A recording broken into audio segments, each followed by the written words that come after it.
This is NextGen Indiana, where young Hoosiers talk politics, fight for progress, and shape Indiana's future. From Indianapolis to Fort Wayne, Bloomington to the region, we're the next generation that won't wait our turn. This is NextGen Indiana, the voice of young Hoosiers claiming our political power. The legislative session is over. Bills have passed, others stalled. Decisions were made that will shape Indiana long after this moment. But tonight isn't just about what happened. It's about what this session leaves behind and who carries the work forward. Because for one of you, this was your final session in the State House. And for me, this conversation is personal. Representative Porter is my state representative, and Senator Hunley is my state senator. So this is not abstract politics. This is about the people shaping my community directly. I want to go ahead and allow our guests to introduce themselves, and then we'll go ahead and introduce ourselves. Well, it's so good to be here with you all. So thank you so much for the invitation to come. I am Andrea Hunley. It's an honor to serve as your state senator. I'm state senator for District 46, which encompasses the heart of Indianapolis, the near east side, near west side, from about 24th Street all the way down past Garfield Park to Perry Township. And then all the way east over to Stringtown and all the way west into Warren Township. And I, prior to serving as a state senator, I was a teacher in Wayne Township at Ben Davis High School. And then I was a school principal in IPS for 10 years in elementary and middle school. Hi, it's glad to be here with you. My name is Gregory Porter, a state representative, House District 96. It's a pleasure to be here with all of you today. I've been serving in General Assembly for a number of years now. And the district that I currently represent, that I've been hired to do, has been Brookside area, around Tech High School, Harry Morton High School, Shortridge High School, which brings in Old North Side, Mapleton Fall Creek, Butler University, Avondale Meadows, which is east, all the way to Sherman Drive, and kind of all parts between. It's a pretty big district, not as large as Senator Hunley's, but it's a very diverse district that has a lot going on. Yeah. And I'm Diane Dior Valentina. I'm one of the hosts, and then we also have the other host here with us. My name is Ben Baranco. I'm a freshman at IU. I study sports media and political science. So I want to start with a very simple question. When you look back at this session, what was this session really about? And that can to both of you. Well, when I begin to reflect on the session, we had two sessions. The first session was basically to redraw the maps, which we were glad to beat that back because there were some people on the Senate side that had some good common sense and understand that they did not want to be bullied by national politics. This session it's technically a technical session, but we had a lot of things going on in this session. We kind of opened up the budget by not opening the budget to do things. This governor really did not have an agenda. His agenda was basically the big awful bill that came out at the national level. So they tried to camouflage a lot this past session to say that we did some things. There were some items that we did last year in regards to property taxes and education that did not really get totally completed. There's a lot of incompletion this session that they kind of hung out that they hope to go back and revisit next session. And this session, from my perspective, probably 55 or 60% of it was a prescriptive, punitive session. Absolutely. I would absolutely agree on that. And I would say that as much as we as Democrats tried to control portions of session to make sure that we were really helping Hoosiers, we tried to level the conversation on affordability, on helping Hoosiers with utility bills, helping Hoosiers with healthcare costs, helping with housing, of course, and then childcare. So that's where we were really trying to focus the conversation. And I do think that in one area we did get some bipartisan support report, and that was on utilities and trying to really regulate what's happening with our, our big utility companies, and then make sure that we could drive down or start to drive down costs for folks.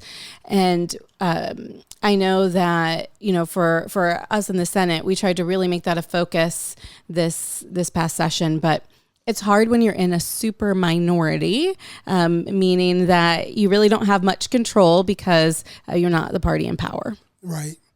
I just want to reiterate what Senator Hunley said. And I know people get tired of us saying super minority, but ladies and gentlemen, brothers and sisters, it's arithmetic. Okay, that's basically what it is. It's arithmetic.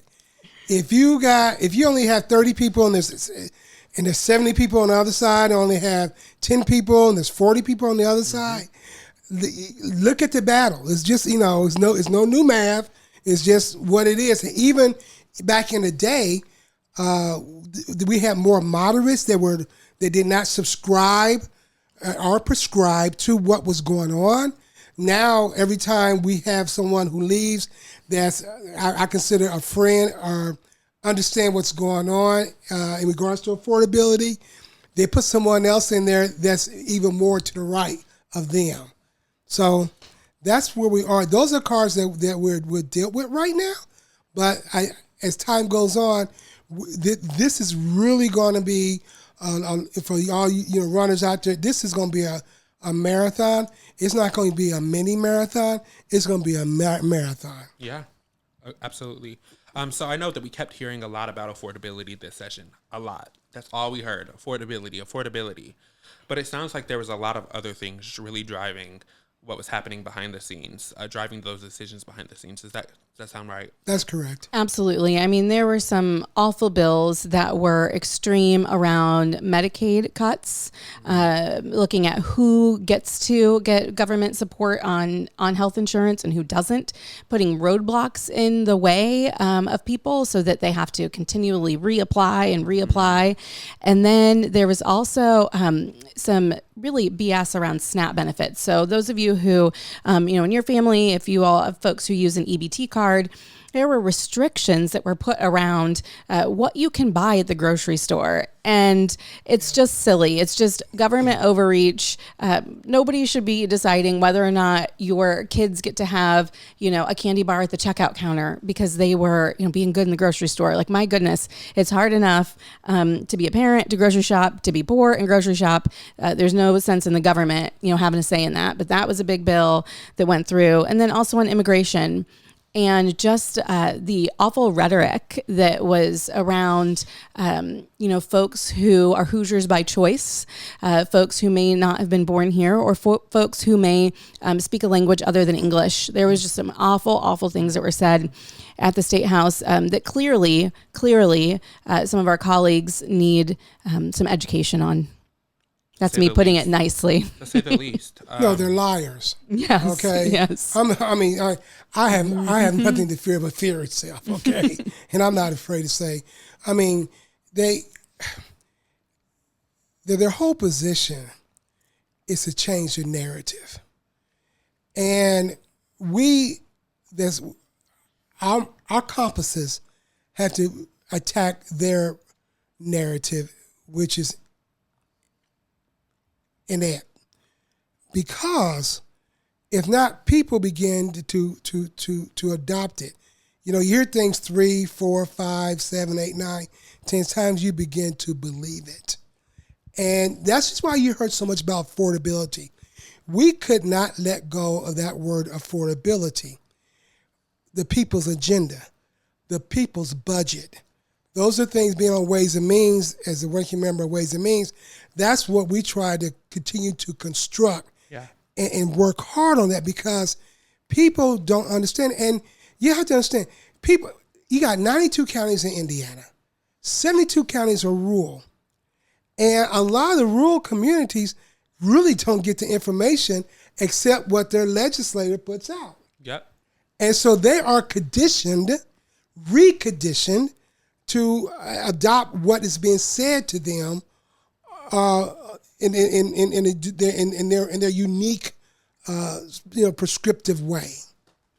Yeah, I think that's definitely true. Like, you say something 10, 20 times, no matter what it is, it's going to become truth. Exactly. But I want to ask you both, if there is one, maybe a couple things, but one thing that you would want the average Hoosier to take away from the outcome of this session, what would that be? Well, it would be that their voices matter, and that when we all come together, when we are all persistent enough, when we are loud enough, when we are educating ourselves, that we really can make a difference. And I think the redistricting showed that. I think that people were moved. I think that legislators learned what their constituents would stand for and what they wouldn't. And I mean, folks showed up at rallies. They showed up at information sessions. They wrote letters. They came to testify. They called and didn't stop. And, you know, I'm a teacher. I think of things in terms of a group project, right? This was our greatest group project that I have seen in a long time, but we were all working together. What would it look like if we did the same thing around protecting our immigrant neighbors? What would it look like if we did the same thing around saying, no, we're not going to make it easier for ICE untrained officers to come into our schools? What would it look like if we stood up and said, absolutely no more with us being raked over the coals by health insurance companies, but instead we're actually going to stand up and say, we have to make getting healthcare more affordable, right? Like if we all, and accessible, and if we all, you know, rallied behind these things in the same way that we did, you know, in a nonpartisan way with redistricting, I think we can do a lot. So I hope folks take that away from this session. Right. Engagement is very crucial, and we have to understand. I mean, you know, unfortunately, people have a too sweet or right away. It's French, too sweet, right away mentality. But we have to understand they have been in control for 20 plus years. It's not a light switch. We got to take the dimmer, okay, and we got to turn it down, what they're doing. And, for you younger folks, they call it gaslighting, okay? we got to gaslight and let them understand. And so when they finally wake up, that they understand what has transpired. Yeah. And so, we just, like I said, it's a marathon. I think with the No Kings rallies, with all the rallies that the Next Gen has put together, the participation by young people is crucial. I have a lot more sunsets behind me than sunrises. I'm going to do what I need to do for the next few years. This is your time. This is y'all generation. And you're not the future, the leaders of tomorrow. You are the leaders of today, creating a pipeline of change for the 21st and a half, 22nd century. And you guys, ladies and gentlemen, you have to do this. Because if you don't, if you let somebody pull the wool over your eyes, you're gonna wake up, you're gonna roll over and go say, what in the same heck happened? Yeah. And then it's going to be too late because they would have the locks to your life, and every time that you get a key, they would change the damn lock. That is such an important message, and I think we've seen what it looks like when we all come together. Yeah, we've seen what it looks like when we make change. So just keep on doing that. Senator Hunley, this was your final session, and when your time in the Senate is really looked back on, what is the number one thing that you really want to be remembered for? Well, I was in the Senate for 4 years, which is a relatively short amount of time in the grand scheme of, the time that others have spent in their elected seats. At the same time, I did have a great opportunity to serve on 8 committees each session, which is a lot, and really hear and influence quite a bit of legislation. So I feel like my little fingerprints are on a lot of different pieces. I do hope that my legacy is one of listening to my constituents, taking their concerns straight to the State House, and then fighting for them. And I'll give you one example. One of my constituents who lives really just around the corner here from where this podcast studio is in Fountain Square, And their family has several members that have hemophilia, rare blood condition that requires significant amount of very specific medications. Well, those medications, because of insurance, were not counting towards their copays. They're having to pay continually out of pocket. And this is like a gap in health insurance. People who have very specific, rare conditions that have really hypercritical medications that they need, and there's no generic for them. It was just becoming unaffordable. And we were able to work together, work across the aisle. Representative Shackelford helped a lot with this on the House side, and we were able to pass legislation to make all of those copays count. That's huge. And the only reason that I knew about that issue and was able to bring it into a piece of legislation was because of my constituent bringing it to me. And so I do hope that that each of those families that was able to have a personalized experience with, that's the piece that I'm remembered for.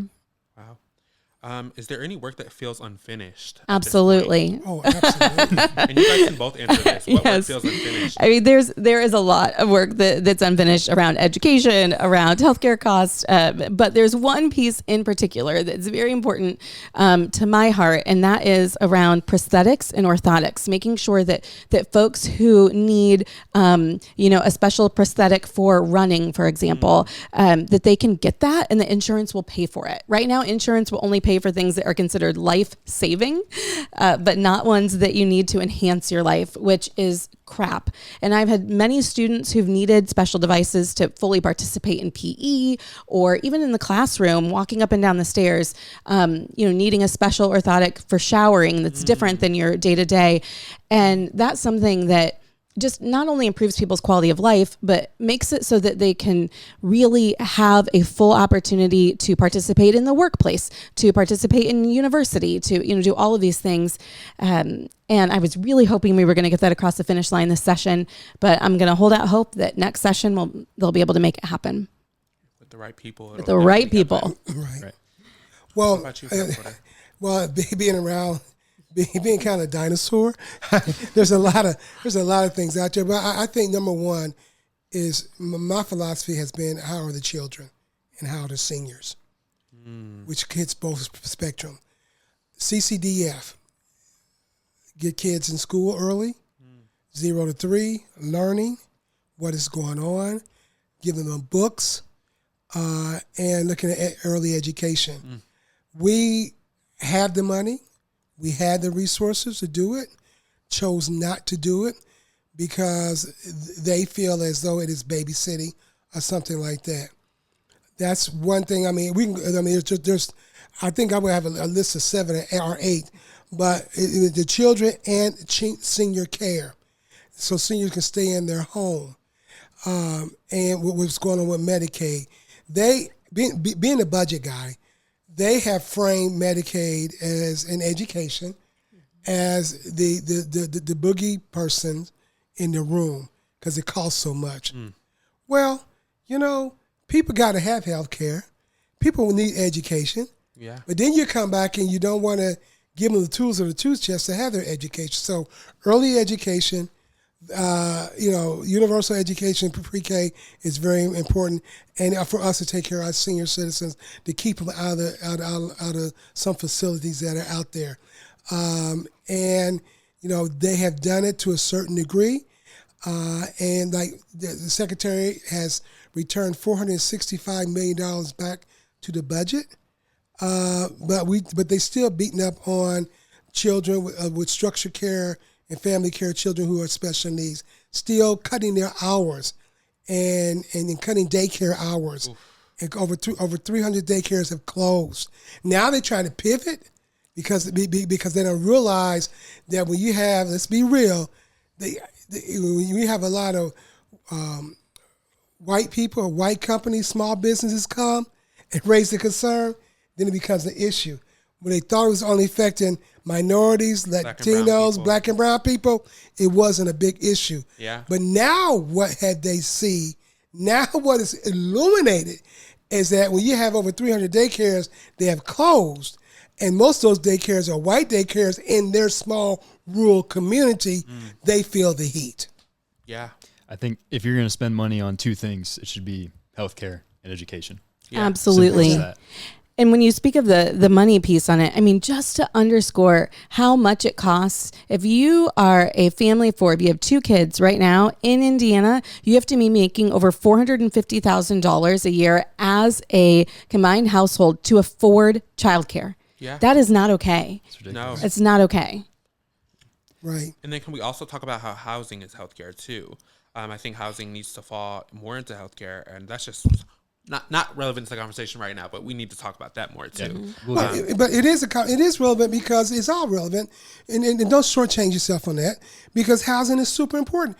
We are right behind New York. I think we might have surpassed New York for foreclosures and evictions. Yeah. I was just at a big meeting last night. And Indianapolis is number 4 out of the major Yes. cities in the U.S. right. 4. I mean, 4. That's not a list we should be topping at all. Right. At all. We should not be proud to be on that list. Yeah. I think, kind of like what you guys are saying, all these things have ripple effects. Exactly. And all of these things are interchangeable. But Representative Porter, you still have some sessions in your future, hopefully a lot. But I'd like to ask, when you walk into the State House, what is some of your top priorities, especially like looking to the future? Right. The top priorities that we have is dealing with healthcare and giving education really true funding, and not what they do is they. My moral compass tells me that if we're at the end of 2027 have a $5 billion surplus, which is 21% of our overall budget of $45 billion over the biennium, I have a problem with that. Yeah. That means the dollars are not going to where they're not being utilized and spent in the right way. So when I walk in that building, our first 18 years I was on education. It was all education, and to gravitate to Ways and Means, we got at that time, almost 50% of the budget is education. It's kind of a good transition. I had to learn a lot.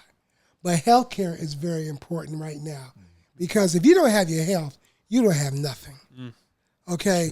And in healthcare and education, all that's important. And yet and still, we give tax credits, $1 billion over the next 10 years, tax credits to bring in data centers or give businesses tax breaks, but guess what?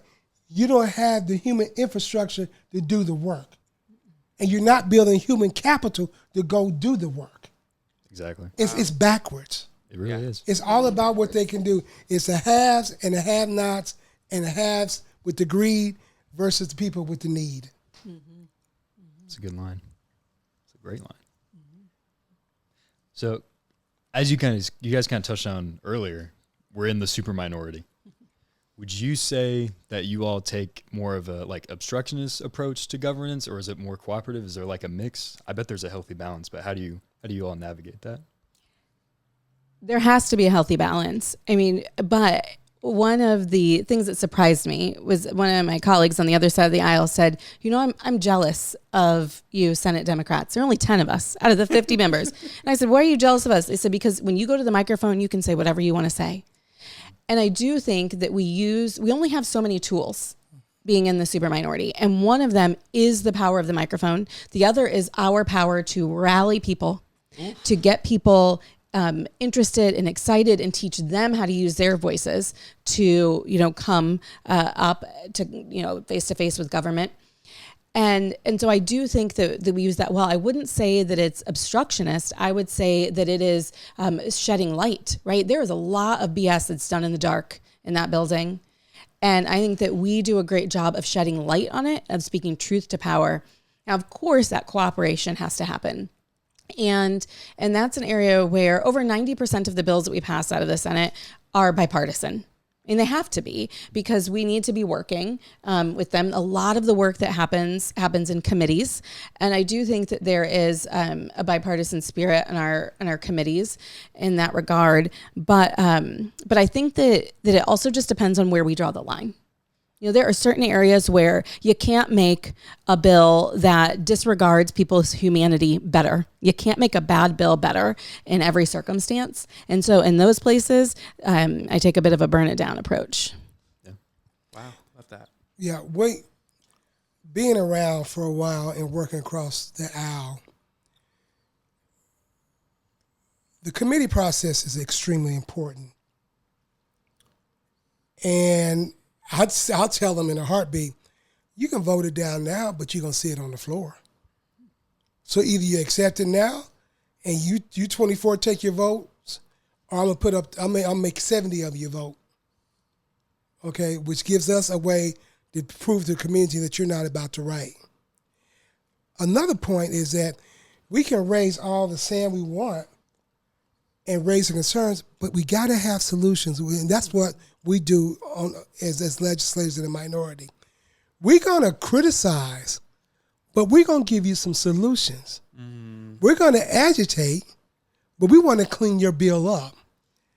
And that's what we what we have to do, and that's what we do all the time. Now, there are some times that we because back in the day when things were a lot closer, people would take build legislation or take votes or put something up as an amendment and say they're gotcha amendments, which we used to call mailers. So if we got you to vote something in a bad way, that was the mailer to get you out. Okay, and so that's just strategic. And we're not a lot like DC, but right now they are moving more like DC. We're not. But they are moving more like D.C. And the first, even, with the redistricting and other things, we're not like Washington. Well, hell, yes, you are. You're doing the same thing Washington does. And that'll be a lot of the reasons why they get out. Yeah, and the executive, all the executive orders. Yep. He's doing the same daggone thing. This governor's doing the same thing as that guy, orange guy up there in D.C. doing executive orders because people because they won't get it through. That proved there now. That proved it then with the redistricting stuff. And then you're going to threaten people? You threaten me, I may be leaning towards you, but you threaten me. You think you can run over me? You think you can intimidate me? You think you can, swat me? I'm going to go the other way just for the heck of it. Yeah. I don't care. What are you going to do? Fire me? They don't have that right. Would you guys say that was kind of one of the goals of the Republicans was to bring us more in line with like the national trend overall? Oh, absolutely. Yeah. They call it the big beautiful bill, the big ugly bill. We out-uglied the big ugly bill. If you can believe it. Senate Bill 1 and Senate Bill 2 out-ugly that with the TANF, the SNAP dollars. When people needed it, they took it away. Yep. With health care, saying you got to come back and get recertified so many times. Immigration. My 2 or 3 kids that I have, I may be from another country, but my children were born here, and because of the immigration issue, and Senator Hunley will probably come up. I don't go and get the SNAP. I don't go get the benefits my children should have because I don't want to be deported. Because you got to tell me if I'm a citizen or not. And these were all options. These were all options that we had as the state to keep in place. Yeah. But we chose to go further than the federal government. Yeah. To hurt Hoosiers. Yep. It's awful. Yeah. Affordability was really the word of this session. So I kind of want you guys to point to a decision that really made life cheaper for Hoosiers this session. Mm-hmm. Did you want to start out? Okay, I'll talk about some of the utilities pieces. So I would say that putting some restrictions in place around our utility companies. One of them was House Bill 1002 that actually had some pieces that we'd been working on for many, many sessions. Many folks had been working on for many sessions. But that one increases like budget billing plans for folks. And also we worked to prohibit utilities from being able to disconnect fees or to, create disconnect fees. That didn't go as far as we wanted it to. We wanted them to not be able to do it at all. But now it does create some restrictions around that and when they can disconnect, which is important because we need people to be healthy and safe in their homes, and having your utilities turn on is a part of that. So that was a big priority. And then I'm so mad still about the childcare pieces, because there were so many missed opportunities to really make things more affordable for folks. And I think that people on the other side of the aisle will try to say that they made things more affordable by expanding opportunities for childcare centers to open and all of these things. But if you know the real context, which is that 200 centers have closed, and and that we've kicked people off of the wait list, and they're not going to reopen the wait list until 2027, then you know that anything that folks say around that childcare piece is inaccurate. You have to really know what's going on behind the scenes and look at numbers. I think that's so important, and especially when we're talking about politics or policies that are really affecting our lives. What about you, Rep Porter? Right. There were some things that we did. One was dealing with the development up in Lebanon, Indiana, more transparency and accountability with individuals, with those corporations. Things were, we were spending $100,000 an acre up there. Wow. Okay, at one point.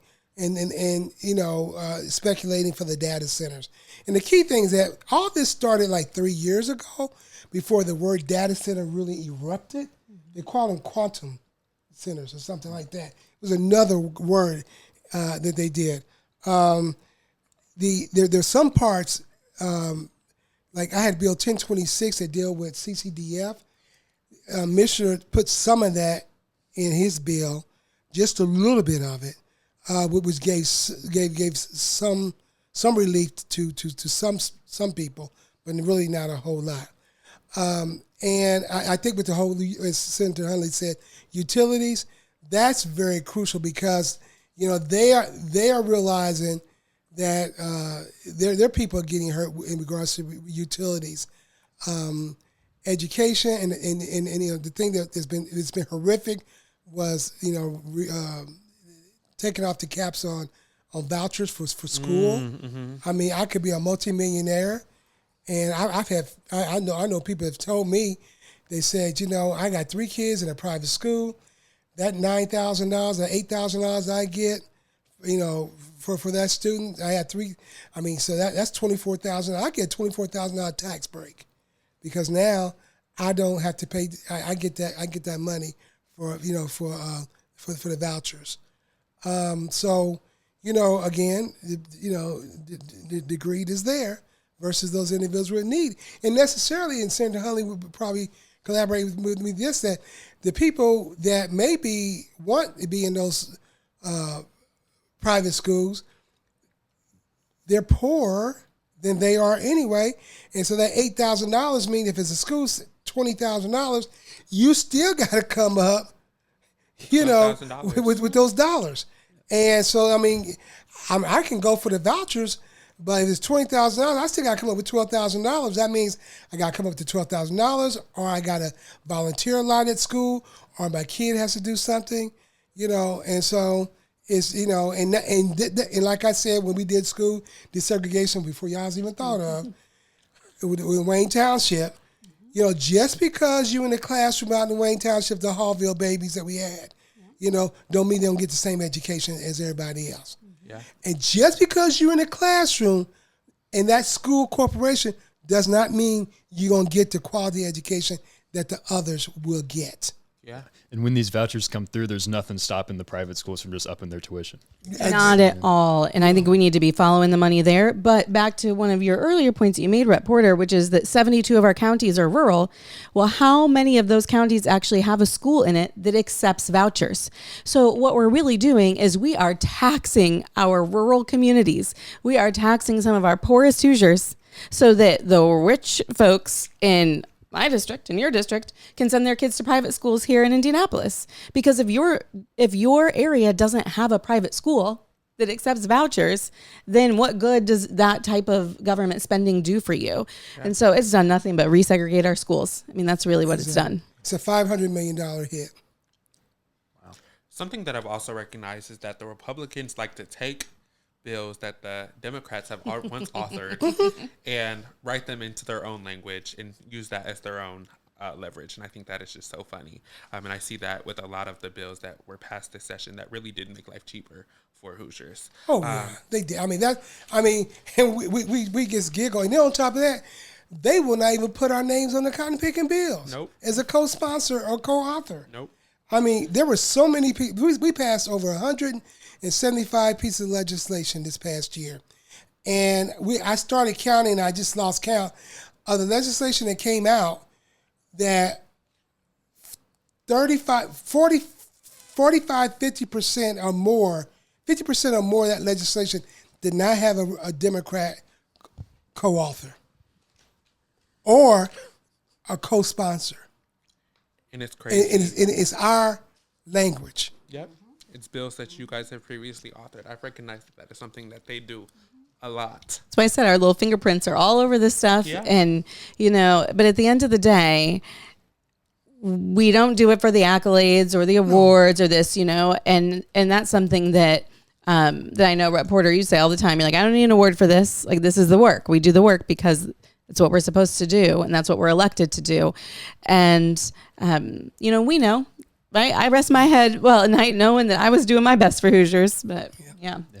Kind of in that same vein, were there some things that you guys really thought had momentum going into the session that maybe like the Democrats are behind that kind of stalled out? Was there stuff like that? Oh, there was one that I'm still angry about this. And that one is a bill that Senator Kadora carried it, but it was a healthcare debt bill that would have made it so that the hospitals have to have a payment plan for low-income folks, prevent wage garnishment, so they couldn't garnish your wages because you have medical debt, and then prevent liens from being placed on your home if you have medical debt.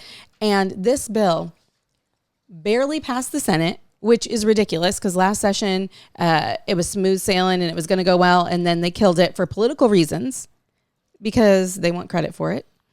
And then it barely passed the Senate, and then they killed it in the House. They didn't even hear it.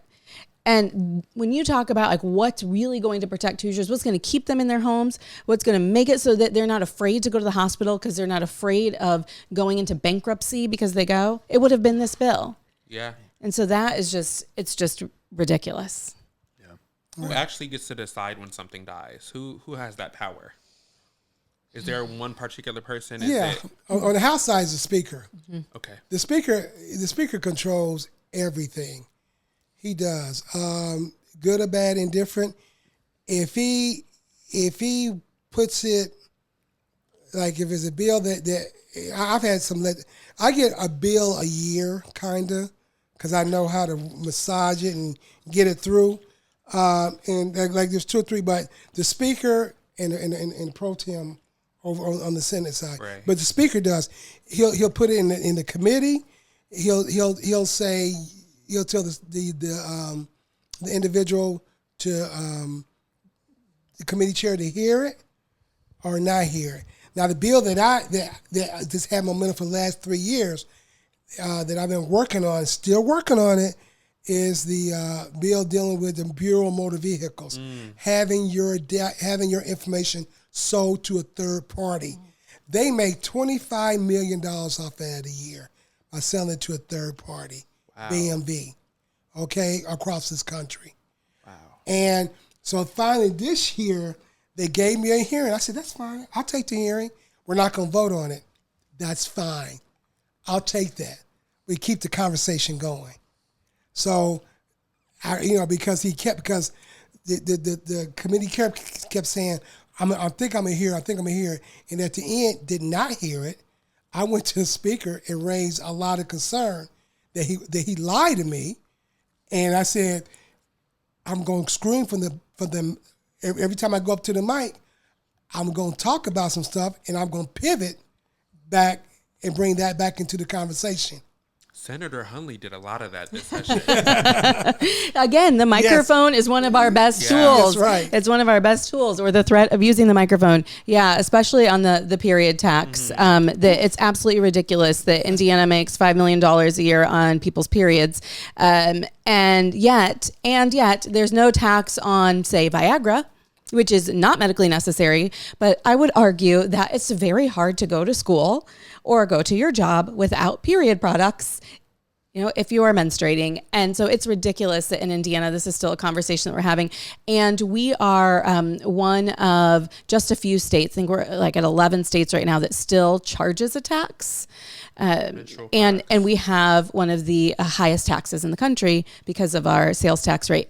And so, yes, so I kept every single bill that came up that was a tax bill, I would bring an amendment just as a reminder and have them vote it down because, and I would compare it to whatever it was that was in the legislation. Sure, we're going to give a $50 million credit over here, but we're not going to make this cheaper for folks.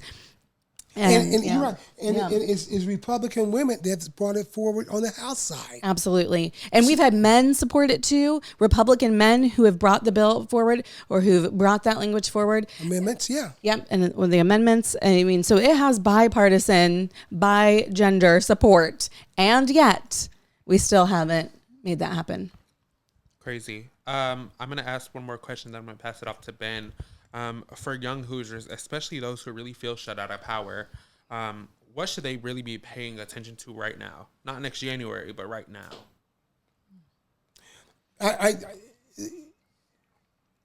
The national issues are important. What's going on with the war, how it affects their future. Because it's funny as heck how Republicans talk. When we do something, you're spending my grandkids' money. You're spending off their future. But when they want something, the future does not exist.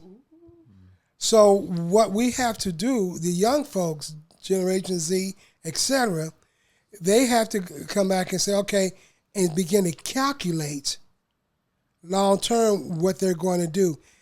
You know what?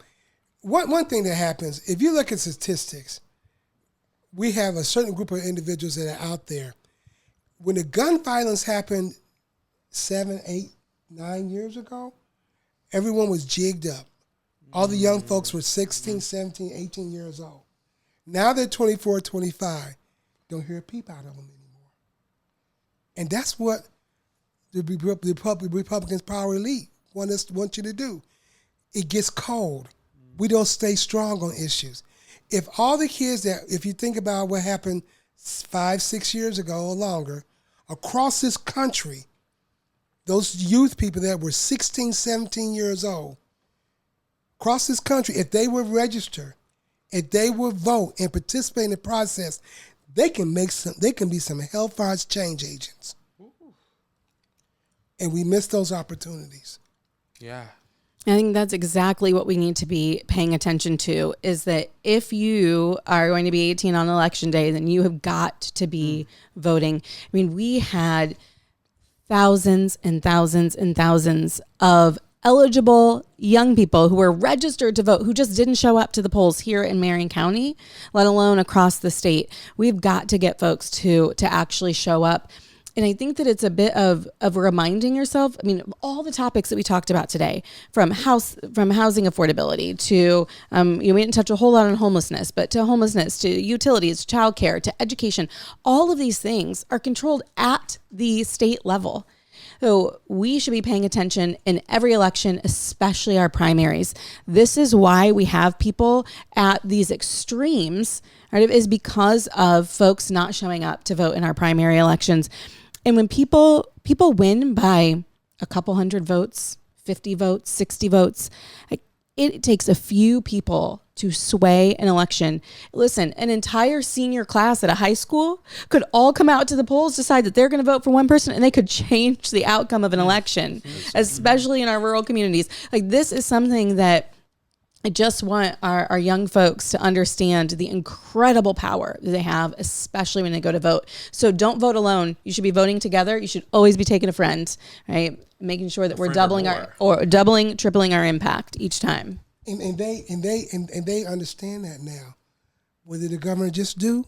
Turning Point. There you go. Making a club. Okay? Where they weren't recognized. All you do is do a club in your school. It's not that they weren't recognized. They weren't trying to do it. Yeah. Now they're voluntold to do this. They're voluntold to have these clubs in schools, or period.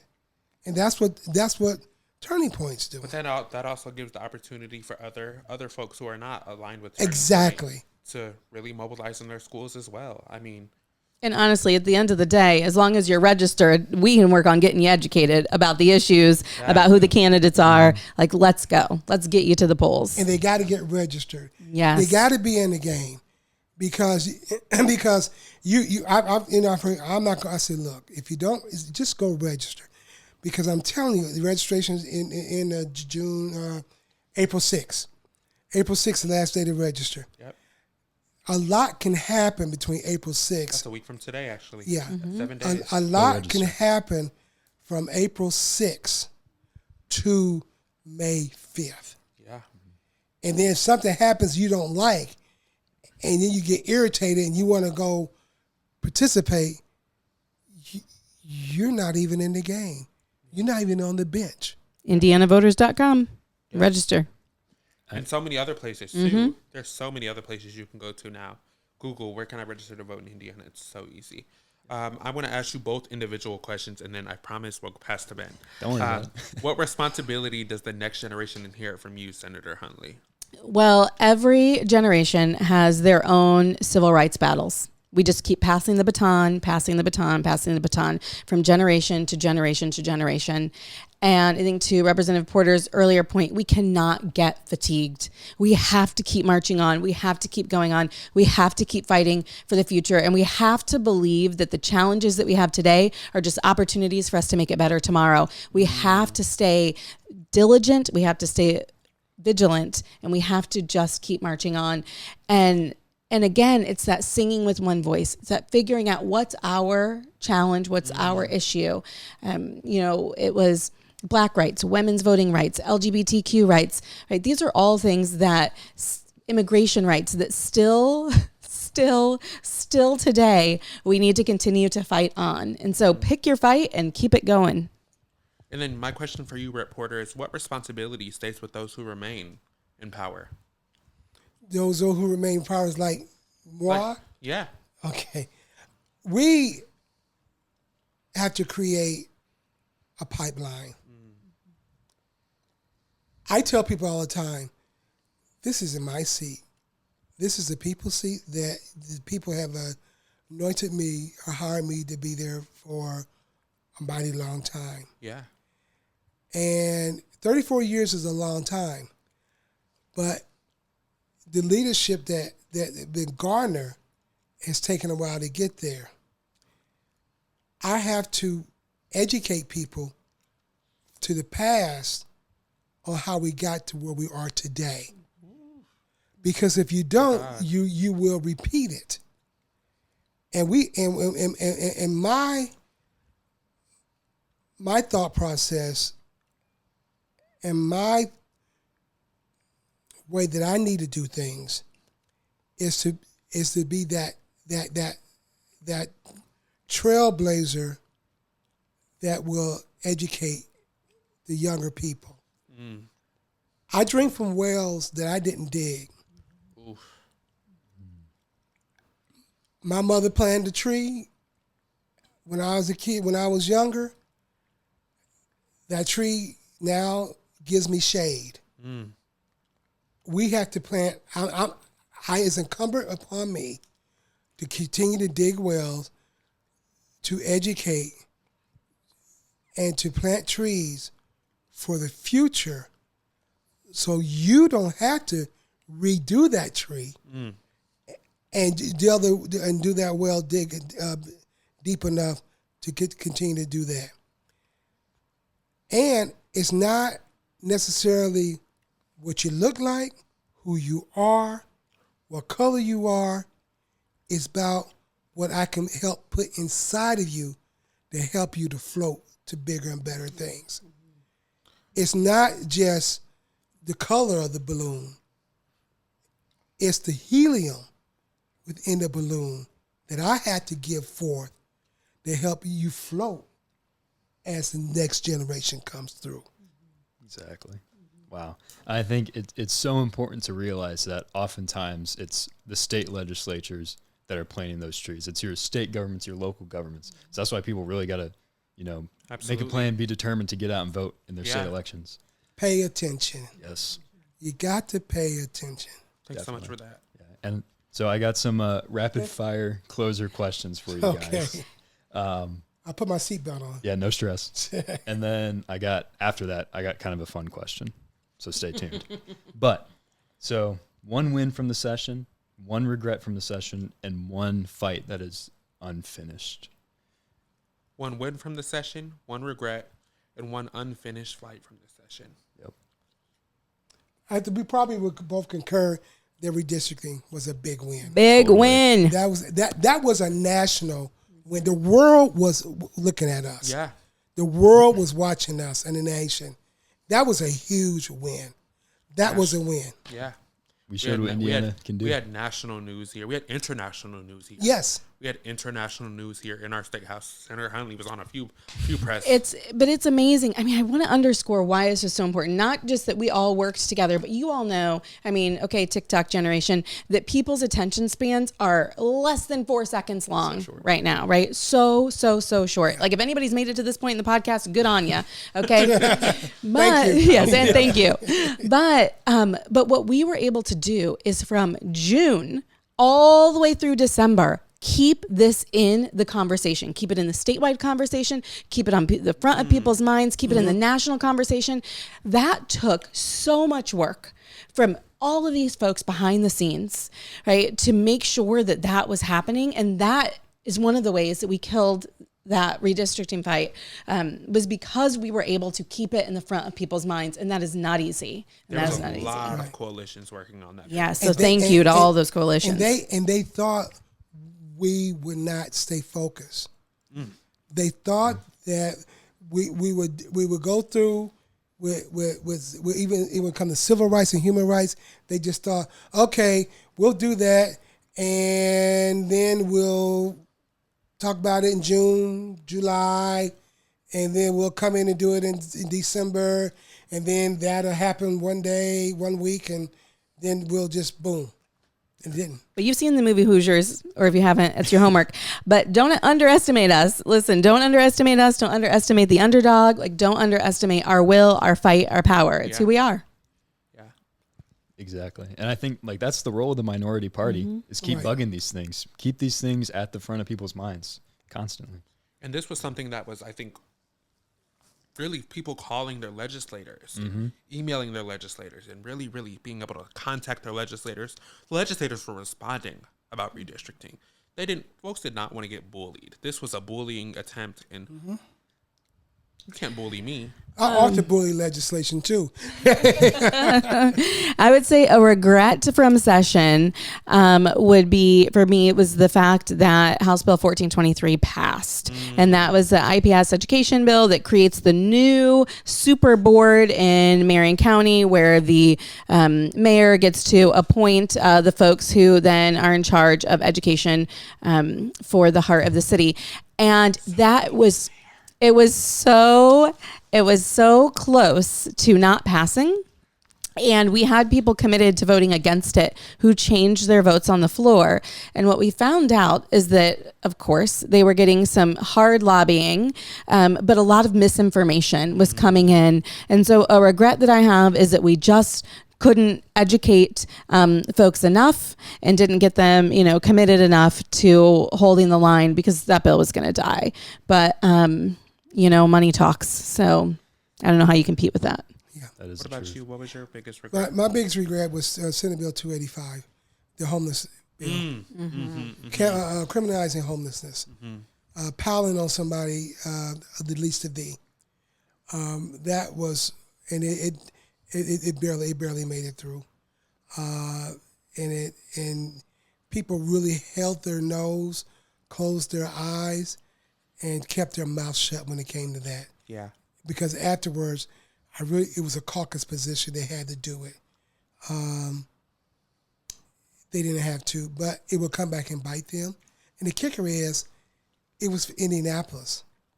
And I really had two. So I'm doing that one, and the other one was taking away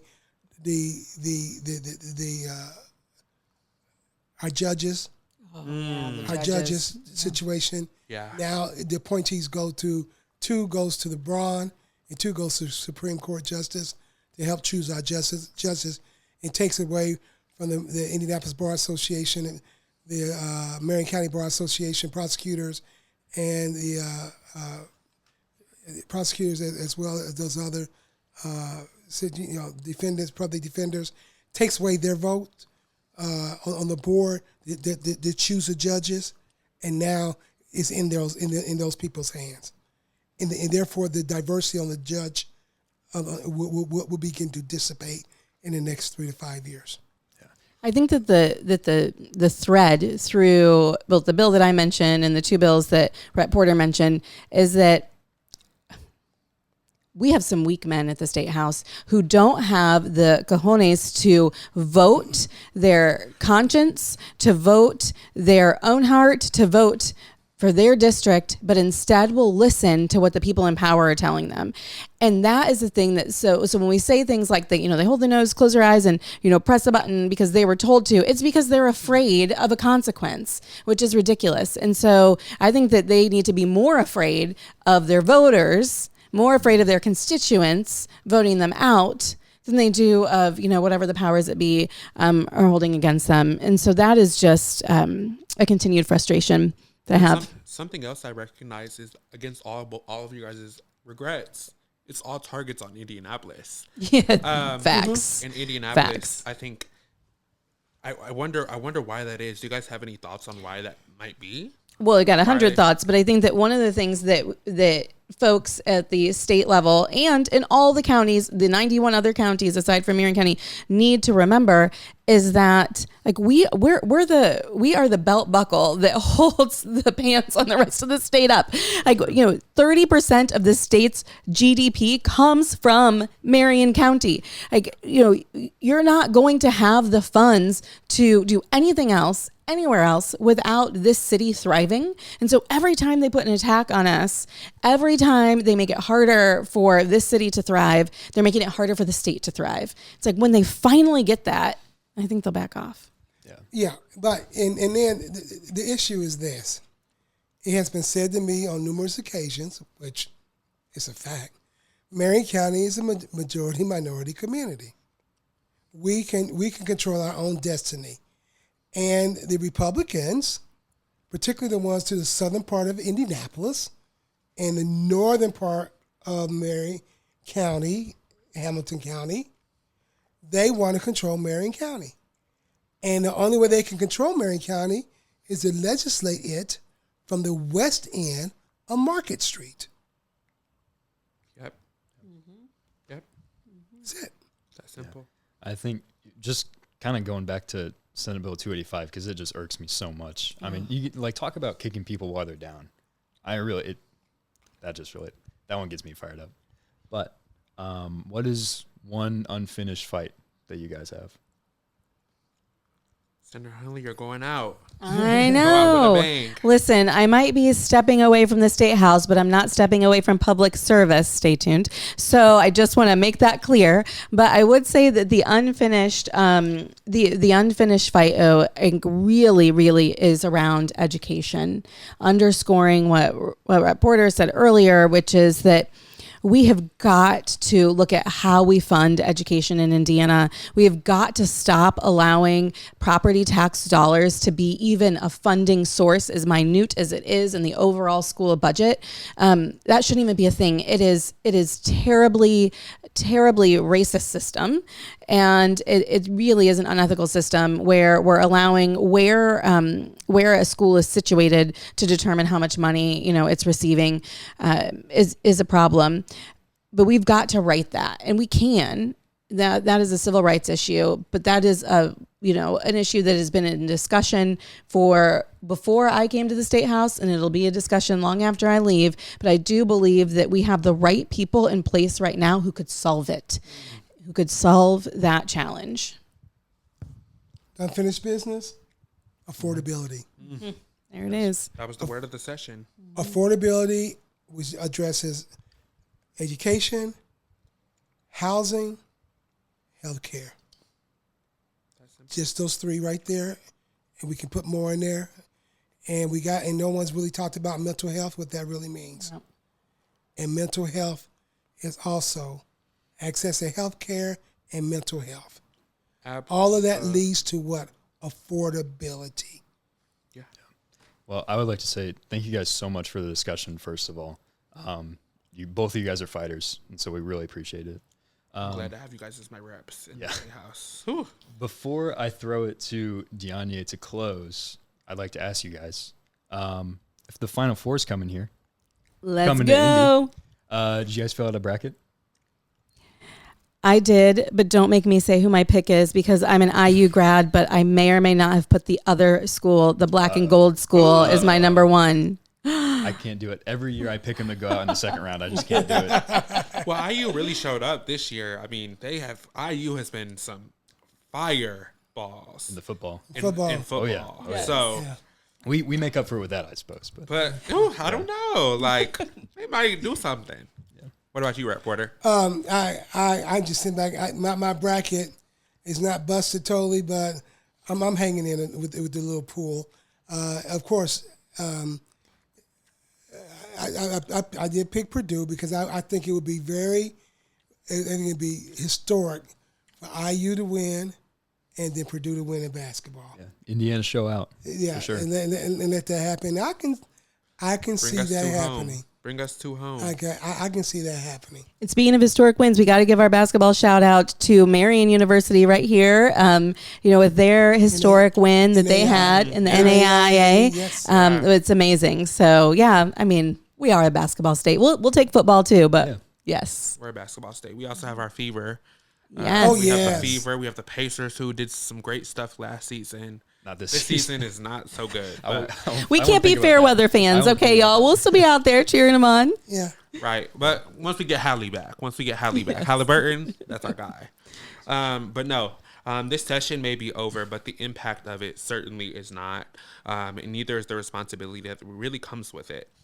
For those leaving, your legacy is now in the hands of the people who follow. And for those staying, the work continues.